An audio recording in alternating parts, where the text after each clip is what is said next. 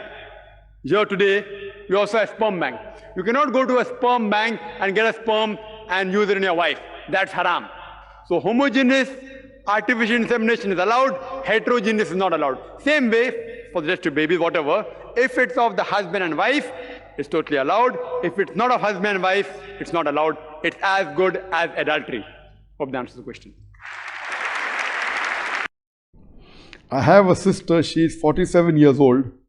She wants to have the third kid, but the doctors told her that she cannot have babies anymore because of her eggs. I and my husband decided to gift her a baby, but in IVF way. The baby will grow in a womb, so I would like to know if it is haram or halal. The basic question is that is it permissible to have a baby through IVF? Its full form is in vitro fertilization. And one of the other method is AI, artificial insemination. Number one, as far as the fuqahas they say, can we utilize this method, in vitro fertilization or artificial insemination, to have a baby? Under normal circumstances, the in vitro fertilization or artificial insemination should not be used unless you have tried all other methods, unless not that you marry and in 2 years' time you don't have a child and you want to do it. It's not so easy. Neither that you already have children and you want to have more children. So all these should not be used for petty reasons. Unless it is you have tried all other methods and you don't have children at all, and if it's a requirement in consultation with the doctors, if it is a requirement after you consult the doctors, then you can, but there are certain conditions. First, I'll describe to you the method of in vitro fertilization, IVF. I'll just describe in brief. In this, the ovaries of the woman, they are stimulated. Then there are eggs that come out. When they get matured, many sperms, maybe 100,000 sperms, are put along with the eggs. Then the zygote is formed, then the embryo is formed. That which is matured and very healthy is taken, put in the test tube, back into the womb of the woman. And that's how in vitro fertilization, in short. In artificial insemination, because of certain problems, the woman cannot conceive. So in artificial insemination, the sperm from the husband is taken and is inserted into the womb of the mother, and then the fertilization takes place and the baby is born.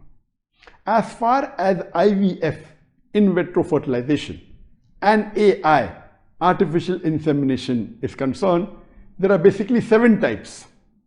Out of these 7 types, 5 types are prohibited, are haram.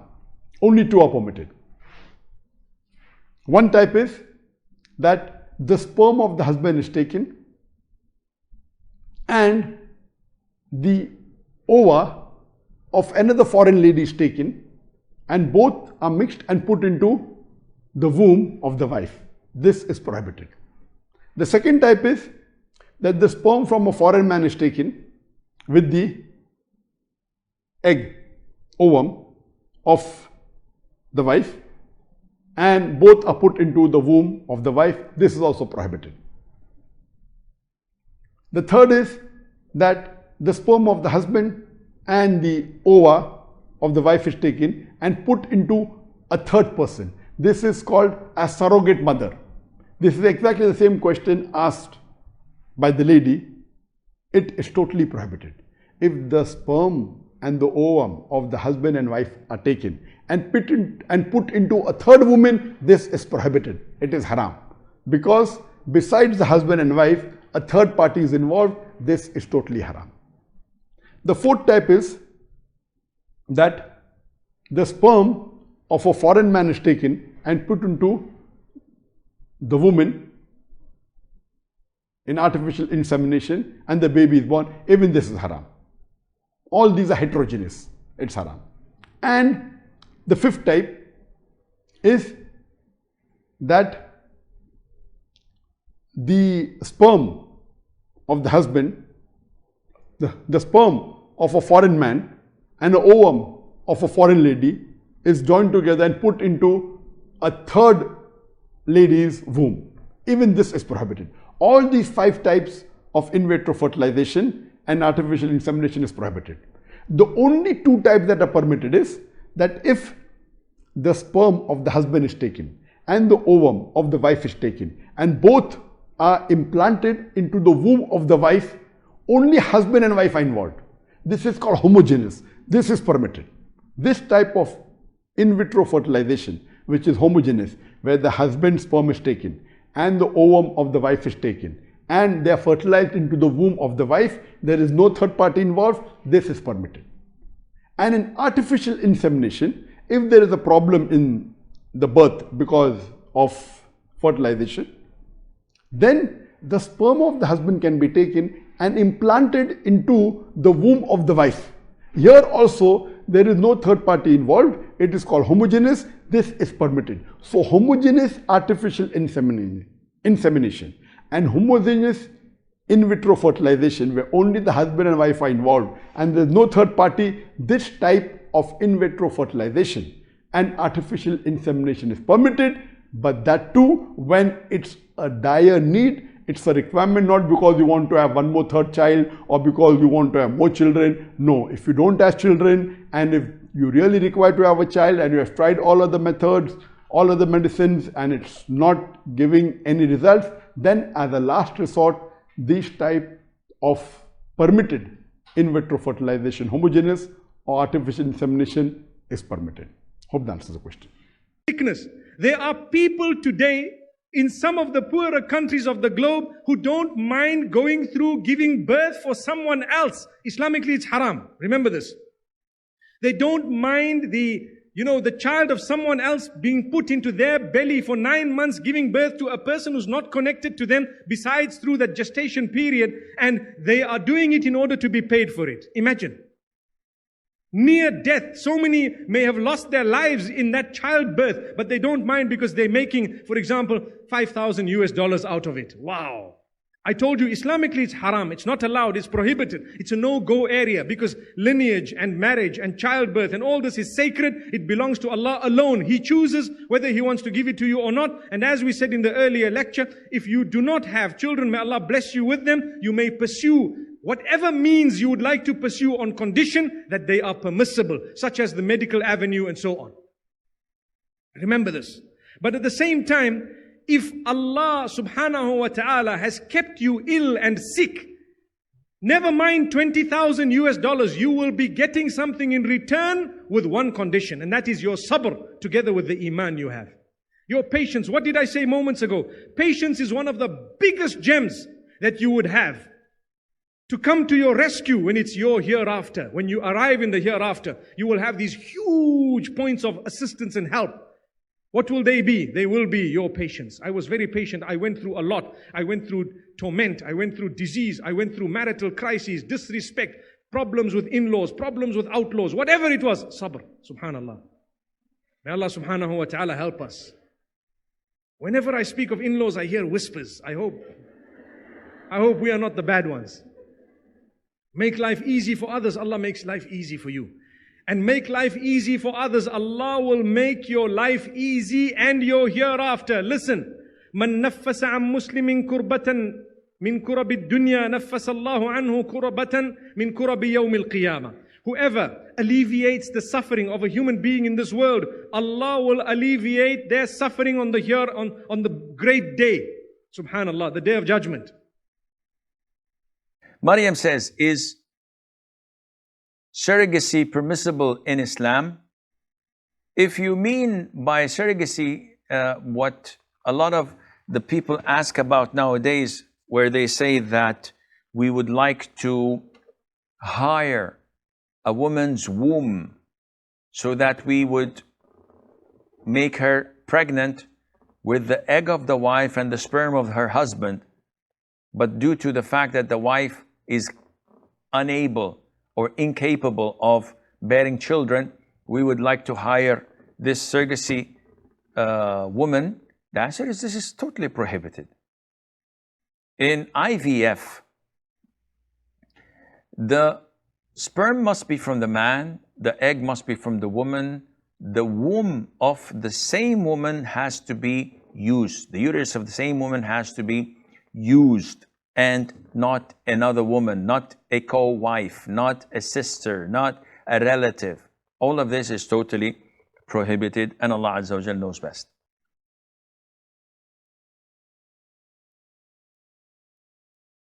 ایک عورتوں کا ایک سوال ہے، اگر کسی عورت کو کوئی بیماری ہے جس میں وہ حیض کا خون آنا بند ہو جاتا ہے تو کیا وہ بچہ مطلب اس میں پھر وہ پرابلم آتی ہے کہ بچہ پیدا نہیں ہو سکتا، تو وہ ایک ٹیکنالوجی کوئی ہے اس میں میڈیکل ٹرم کے اندر، اس کی مدد سے کسی دوسری عورت کا بیضا لینا حرام ہے، قطعاً حرام ہے، کیونکہ وہ ایک آپ زنا کی ماڈرن فارم کر رہے ہیں، وہیں سے مرد دوسرے کے سپرم میں عورت کوئی اور ہے، ان کی آپس میں ہاں اسی عورت اسی مرد کے آپس میں وہ معاملہ اسی عورت کے ساتھ ہی کیا جائے، کسی اور عورت کے ساتھ نہ ہو تو پھر تو جائز ہے، یہ ٹیسٹ ٹیوب والا جواب، ہاں وہ تو جائز ہے نا، لیکن اس طرح کرنے بجائے وہ اپنے خاوند کی دوسری شادی کرا دے یار، سیدھی سی بات ہے، اور اگر خاوند اس طرح کری تو اسے طلاق لے کے کسی اور سے شادی کر لیں۔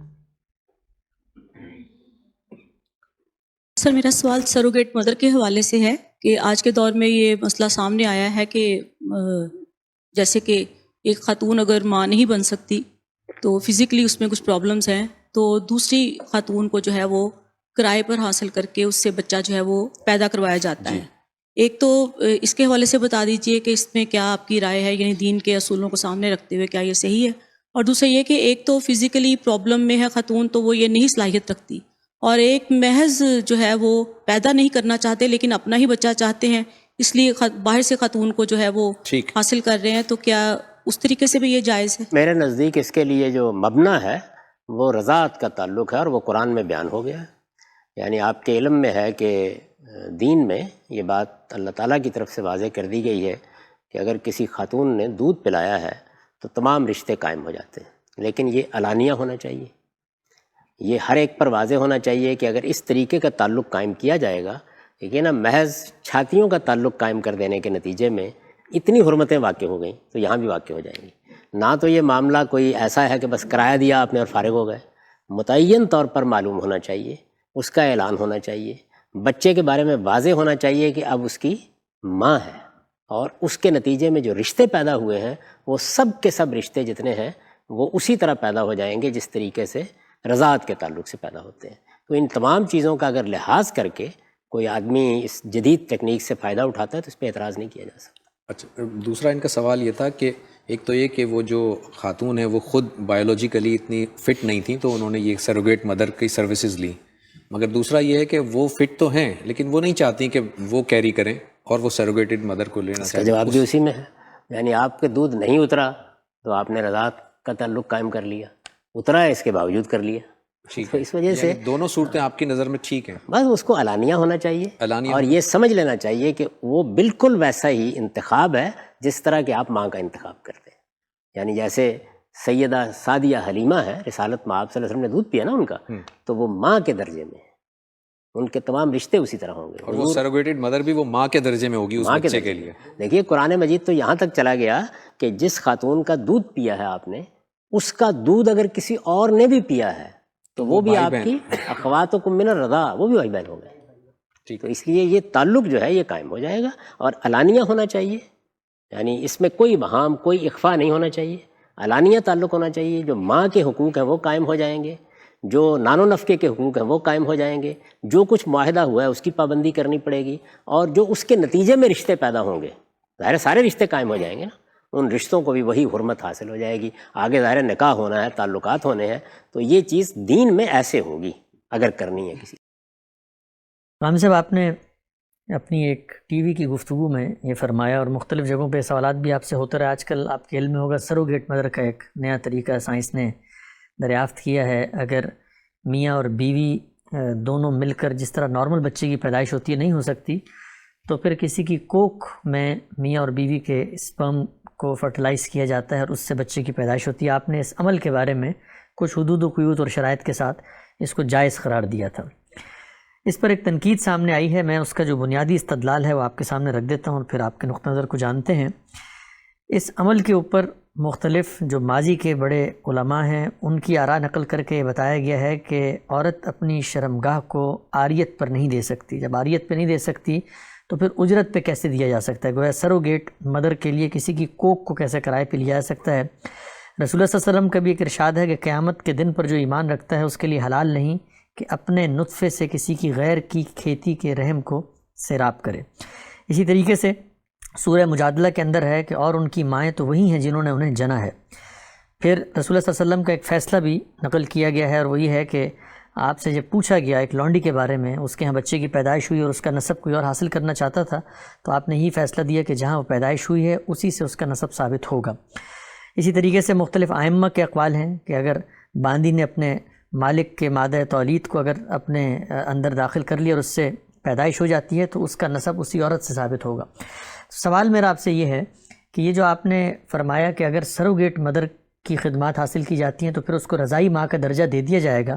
یہ جتنی چیزیں میں نے آپ کے سامنے پیش کی اس میں تو جس عورت سے بچے کی پیدائش ہوتی ہے خدا کی نظر میں، خدا کے رسول کی نظر میں اور امت مسلمہ کے جو فقہاء علماء ہیں ان کی رائے میں بھی وہی اس کی ماں قرار پائے گی.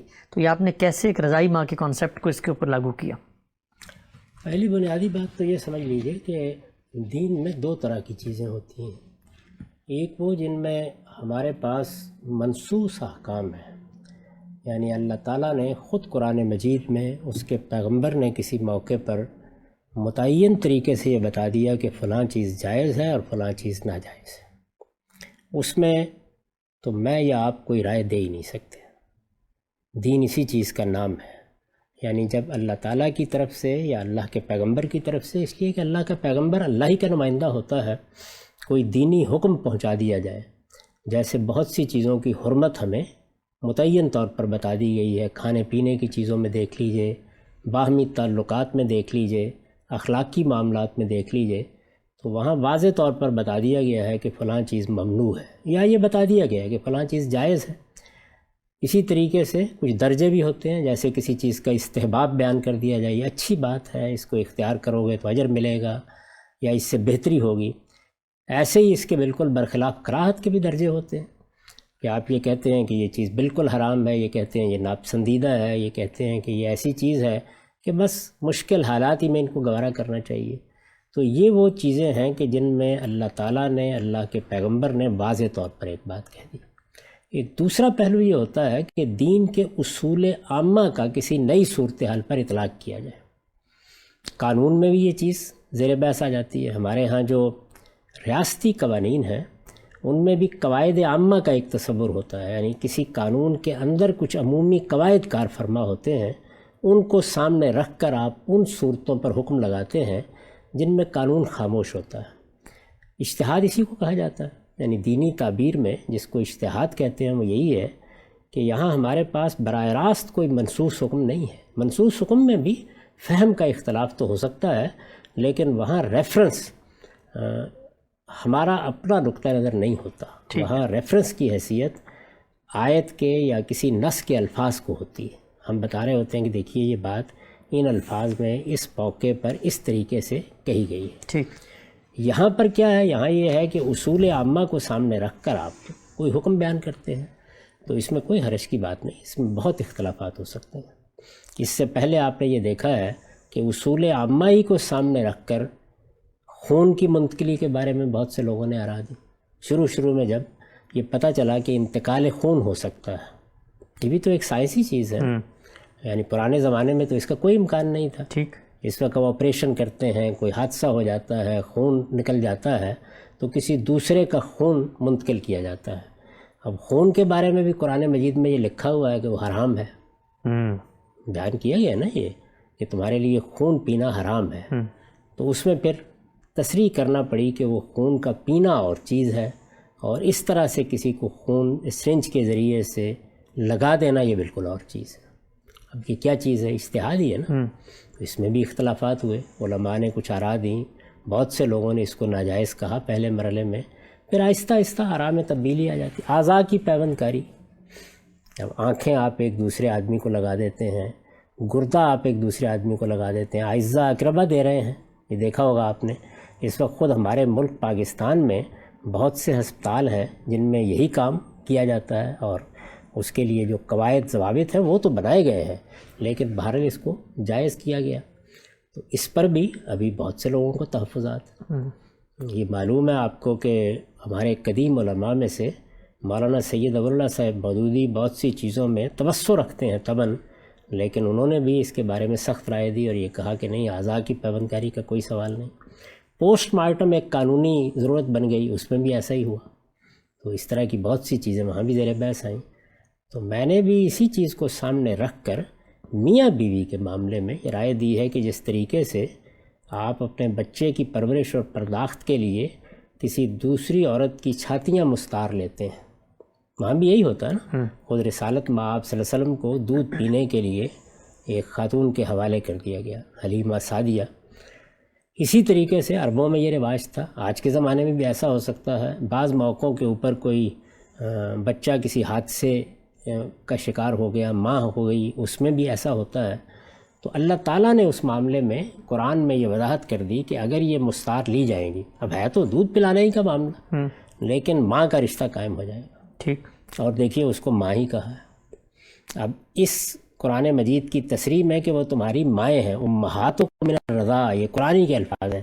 اچھا، جو آپ کے ساتھ دودھ پینے والی لڑکی ہے، یعنی ایک بچے کو دودھ پینے کے لیے لیا، اس کے ساتھ کوئی اور بچی بھی ہے، وہ بھی اخواتکم من الرضاع ہو گئی. ایسا ہوا ہے نا. تو یہ جو آیت آپ نے پڑھی ہے کہ تمہاری مائیں وہی ہیں جنہوں نے تمہیں اپنے پیٹ سے جنا ہے، اس کا اطلاق پھر اس آیت پر کیسے ہوتا ہے؟ تو اس لیے یہ اجتہادی چیزیں ہیں. میرا خیال ہے کہ ان میں کوئی مورچہ نہیں باندھنا چاہیے. اگر بعض علماء اس کو ناجائز کہتے ہیں تو بہت سے علماء اعضاء کی پیوند کاری کو بھی ناجائز کہتے ہیں. وہ پوسٹ مارٹم کے اوپر بھی تحفظات رکھتے ہیں. وہ خون کی منتقلی کے بارے میں بھی یہ کہتے ہیں کہ یہ استرار کی صورت ہی میں ہونا چاہیے. یہ ساری چیزیں ہمارے یہاں زیر بحث ہے. نئی چیز جب آتی ہے تو اس میں یہ سب بحثیں ہوتی ہیں. تو میں نے اپنی رائے دی ہے. ان میں سے جو نصوص آپ نے پڑھی ہیں کوئی چیز بھی اس کے منافی نہیں ہے. ایک کا تقابل میں نے کر کے بتا دیا آپ کو. اس کو باقی کو بھی اسی پر قیاس کر لیجئے. لیکن میں کوئی اپنی آراء پر اصرار نہیں کرتا. اجتہادی آراء اپنے دلائل کے ساتھ بیان کر دی جاتی ہیں. آپ کی سمجھ میں آ جائے قبول کر لیں. یہ بہت سی چیزیں میں نے آپ کو بتائی پچھلے 100 سال میں اب قبول عام حاصل کر چکی ہیں. اس دوران میں نے یہ 2 نئی آراء دی ہیں. ایک یہ اور ایک یہ کہ استرار کی صورت پہ آپ آن لائن جماعت کا اہتمام کر سکتے ہیں. اس میں بھی آپ دیکھیں اسی طرح کا رد عمل ہوا ہے. تو ذرا زمانے کو کچھ اور کروٹیں لینے دیجئے. جس طرح حرام مطلق تصویر اب بالکل حلال ہو گئی ہے، آپ دیکھیں گے کہ اس میں بھی میری بات سمجھ میں آ جائے گی. صاحب، ابھی آپ نے جو بات فرمائی، وضاحت کی کہ ایک اجتہادی رائے ہے اور قرآن مجید نے اگر کسی معاملے کے بارے میں کوئی صریح نص، کوئی قطعی حکم نہیں دیا تو ہم پھر یہ دیکھتے ہیں کہ دین، شریعت کا مزاج، اس کی مماثل جو صورتیں ہیں ان کے بارے میں کیا رائے ہے، اور پھر ہم اجتہاداً اس کا اطلاق کرتے ہیں. تو یہ جو رضائی ماں کے تصور کا آپ نے مثال کے طور پہ اس ماں کے لیے بھی اطلاق کیا جو سروگیٹ مدر بنتی ہے، تو اس میں یہ سوال تو پیدا ہوتا ہے نا کہ وہاں پر بچے کی پیدائش ہو چکی ہے، تخلیق کا عمل مکمل ہو چکا ہے، بچے کا نسب بالکل واضح ہے، جس نے بچے کا بوجھ اٹھایا وہ اس کی ماں واضح ہے، اس کا باپ واضح ہے، اسی سے بچے کی پیدائش ہوئی ہے۔ اب رضائی ماں کا تصور تو اصل میں جان کی بقا یا بچانے میں معاونت کا ہے، یہاں تو تخلیق میں معاونت کا ایک کام کر رہے ہیں۔ تو یہ دو چیزوں کو جب آپ نے اس کو مماثل قرار دے کے اس پر اگر کوئی انالوجی قائم کی ہے تو بظاہر تو صورتحال دونوں بالکل مختلف ہیں۔ تخلیق میں معاونت کوئی جرم تھوڑی ہے۔ اللہ تعالیٰ نے جو قاعدے بنائے ہیں ان کے لحاظ سے ایک ڈاکٹر آپ کی مدد کرتا ہے۔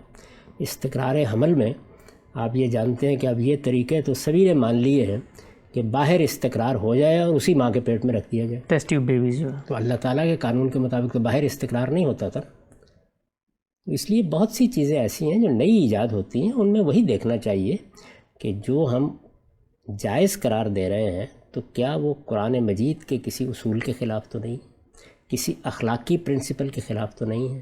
یہ جو خاندان کا ادارہ بنایا گیا ہے اس میں تو کوئی چیز درہم برہم کرنے کا باعث نہیں بن جائے گی، تو میرے نزدیک اس میں کوئی چیز بھی مانے نہیں ہوتی۔ اسی وجہ سے میں اس کا بالکل قائل نہیں ہوں کہ اگر ماں باپ کے علاوہ کسی کا معاملہ ہے تو اس کو جائز رکھا جائے۔ ماں باپ کے مابین ہی یہ معاملہ ہوگا، یعنی جو باقاعدہ میاں بیوی ہیں جن کا نکاح ہوا ہے انہی کے ساتھ یہ ہوگا۔ انہی کے لیے یہ جائز ہے کہ آپ ٹیسٹ ٹیوب میں یہ معاملہ کر لیں، انہی کے لیے یہ جائز ہے کہ کسی عورت کا رحم مستعار لے لیا جائے۔ تو بس یہاں تک ہی میری رائے ہے اور میں نے اس کو بیان کر دیا ہے۔ دوسرے اہل علم اگر سمجھتے ہیں کہ یہ قرآن مجید کے بیان کردہ کسی اصول کی خلاف ورزی ہو گئی ہے تو انہیں دلائل دینے کا حق حاصل ہے اور لوگوں کو ان کی رائے پہ عمل کرنے کا حق ہے۔ میرے نزدیک اعضاء کی پیوند کاری بھی جائز ہے، میرے نزدیک خون کی منتقلی میں بھی کوئی معنی نہیں، اور لازم نہیں ہے کہ اس میں جانی پر بنی ہوئی ہو، میں سپورٹ کے لیے بھی آپ یہ کر سکتے ہیں۔ اسی طریقے کا معاملہ پوسٹ مارٹم کا ہے، اور بھی چیزیں ہیں جو نئی آئیں گی۔ دیکھنا یہی چاہیے کہ کیا کوئی ایسا معاملہ تو نہیں ہے جس میں اسلام کا بنایا ہوا قاعدہ یا کوئی اخلاقی اصول مجروح ہو رہا ہے۔ تو میرے نزدیک نہیں ہوتا، کچھ لوگوں کے نزدیک اگر کسی معاملے میں یہ ہوتا ہے تو ان کو پورا حق ہے کہ وہ اس کی ممانعت کی بات کریں۔ ایسے معاملات میں لوگ جس کی رائے کو زیادہ قوی سمجھیں گے، زیادہ مدلل سمجھیں گے، اس پر عمل کر لیں۔ ٹھیک، اور یہ جو روایت میں نے آپ کے سامنے ابھی پڑھی، رسول اللہ صلی اللہ علیہ وسلم نے فرمایا کہ جو شخص قیامت پر ایمان رکھتا ہے اس کے لیے جائز نہیں کہ کسی غیر کی کھیتی کو اپنے پانی سے سیراب کرے۔ یہ بالکل اور چیز ہے، ظاہر ہے غیر کی کھیتی کو سیراب کرنے کا اس وقت کیا طریقہ تھا؟ زنا۔ تو یہ تو بالکل ناجائز چیز ہے، اس میں تو کوئی بحث ہی نہیں ہے۔ وہ تو اللہ تعالیٰ کے ہاں 3 بڑے جرائم میں سے ہے، قرآن مجید نے جگہ جگہ صراحت کر دی ہے۔ تو جو بات جس جگہ کہی گئی ہے وہاں تو وہ ہے۔ اب کیا اس سے کوئی ایسا اصول نکلتا ہے کہ اس کا اس پر اطلاق کر دیا جائے؟ بعض اہل علم کے نزدیک نکلتا ہے، میرے نزدیک نہیں نکلتا۔ بس یہ میں نے بیان کر دیا۔ آپ کے موقف کو سننے کے بعد بعض لوگوں نے یہ پوچھا ہے کہ غامدی صاحب خاندان کے بارے میں بہت حساس ہوتے ہیں، ہمیشہ کہتے ہیں، اور دین کے بہت سارے احکام بتاتے ہیں کہ پریکاشنری میجر کے طور پہ خاندان کے تحفظ اور بقا کے لیے اللہ تعالیٰ نے مقرر کیے ہیں۔ یہ جو تصور ہے، ہم یہ دیکھتے ہیں کہ اب تو یہ ایک باقاعدہ انڈسٹری میں ڈھل رہا ہے، کرائے پر کوک غریب ممالک کی خواتین دے رہی ہیں، اور آپ کو لگتا نہیں ہے کہ اگر جب ہم اس کی ایجاد کی بات کریں گے تو کچھ وقت گزرنے کے بعد کون سی ماں چاہے گی کہ اس مشقت سے گزرے، یہ بوجھ اٹھائے، اپنے کچھ پیسے دیے اور بیضہ اور وہ دے دیا اور بچہ آپ کے ہاتھ میں آ گیا؟ تو وہ جو پورا اسٹرکچر ہے، مذہب کا مزاج ہے، ماں کا سیکریفائس، قربانی، اس سے پیدائش ہو رہی ہے بچے کی، پھر وہ رشتے اور تعلق جنم لیتا ہے، وہ ڈسٹرب ہوتا نظر نہیں آتا اس سے؟ یہ جو اس طرح کی بعض چیزوں کو فرض کر لیا جاتا ہے، انسانی فطرت بڑی عجیب بنائی گئی ہے۔ یعنی عورت صرف یہی نہیں چاہتی کہ اس کو اللہ تعالیٰ اولاد دے، وہ اس کو اپنے پیٹ میں پالنا چاہتی ہے۔ اچھا، یہ اس کی فطرت میں بڑا غیر معمولی احساس رکھا گیا ہے، تو اس لیے آپ اس کی فکر نہ کریں۔ اور چونکہ یہ بات اگر کہی جائے گی یا کبھی ہوگی تو لوگوں کو متنبہ کرنا چاہیے کہ آپ کی اولاد ہے، آپ کا بچہ ہے، اس بچے کا یہ حق ہے کہ اس کو حقیقی ماں باپ ہر حال میں ملے، اس کے نسب میں کوئی خرابی نہیں ہونی چاہیے۔ خاندان کا احساس یا تعلق وہ ایک بڑی قیمتی دولت ہے، لیکن اس سب کے باوجود بعض چیزیں ہیں کہ جن کو دور جدید نے اس طرح نہیں رہنے دیا۔ مثال کے طور پر ماں بچے کو جنتے وقت جس تکلیف سے گزرتی تھی یا گزرتی ہے، اب آپ دیکھتے ہیں کہ ہمارے ملک میں تو کم سے کم، یہاں تو میں نے دیکھا یو ایس میں کہ عام طور پر اطباء یہ نہیں کرتے، یعنی وہ کوشش کرتے ہیں کہ قدرت کے بنائے ہوئے نظام ہی کے تحت بچے کی پیدائش ہو، لیکن ہمارے ہاں تو اب ہر تیسرا چوتھا بچہ جو ہے وہ آپریشن سے ہو رہا ہوتا ہے۔ اسی طریقے سے ماں کی چھاتیوں سے دودھ پینا یہ بھی بچے کے ساتھ ایک وابستگی پیدا کرتا ہے نا. انسان اپنے پورے وجود سے گویا اپنے بچے کی پرداخت کر رہا ہوتا ہے. لیکن آپ نے دیکھا کہ عربوں کے ہاں یہ رواج ہی نہیں تھا. عام طور پر دیہات سے عورتیں آ جاتی تھیں. اچھا وہ عورتیں کیوں آتی تھیں؟ غربت ہی باعث بنتی تھی, ضرورت ہی باعث بنتی تھی. تو اس لیے یہ ایڈیشن ہے جس میں بہت احتیاط کے ساتھ جانا چاہیے, لیکن اس سے خاندان کے ادارے کو کوئی نقصان نہیں پہنچتا. جو کچھ ہے بس میاں بیوی کے درمیان رہنا چاہیے. اس کو پوری طاقت کے ساتھ پکڑے رکھیں کہ میاں بیوی کے علاوہ کسی اور طرف آپ اگر نگاہ کریں گے یا کوئی اور راستہ اختیار کریں گے تب خاندان بھی برباد ہوگا, دین کے مقاصد بھی تباہ ہوں گے, اور پھر اس کے نتائج بھی بہت بڑے نکلیں گے. اور یہ انسان کے بچہ ہے نا, انسان ہے, اس کے بنیادی حقوق کے بھی خلاف ہے. تو اس وجہ سے میں اس طرح کی کسی چیز کو جائز نہیں سمجھتا. لیکن اس کے بارے میں میری رائے یہ ہے کہ کسی ضرورت کے تحت, یہ بھی ضرورت کے تحت ہے, یہ نہیں ہے کہ ہر آدمی اپنی سہولت کے لیے یہ کرے. ضرورت ہے, کسی کی اولاد نہیں ہے یا نہیں جنم دی جا سکتی, تو اس میں اب ٹیسٹ ٹیوب بیبی تو بہت عام ہو گیا. آپ دیکھ رہے ہیں, میں نے ملیشیا میں دیکھا, وہاں ذرا تھوڑا سا بعض معاملات کے لیے جاننے کا موقع ملا تو پتہ چلا کہ بہت لوگ ہیں اس طریقے سے بچوں کی پیدائش کا معاملہ کر رہے ہیں. ٹھیک, لیکن ہم صاحب آپ اس کی تو تائید فرمائیں گے نا کہ قانون سازی ہونی چاہیے, کیونکہ کچھ کیسز سامنے آئے ہیں کہ آپ نے سروگیٹ مدر کو سے معاملہ کیا, بچہ پیدا ہوا, معذور تھا, تو انہوں نے کہا بھائی تمہاری کوکھ سے ہوا تم ہی رکھو, یا بس اوقات اس نے دینے سے انکار کر دیا. تو آپ خود فرماتے ہیں کہ انسان کے ساتھ, کیونکہ انسان کی ایک نفسیات, شخصیت ہے, کوئی چھیڑ چھاڑ کرتے ہوئے سوچنا چاہیے.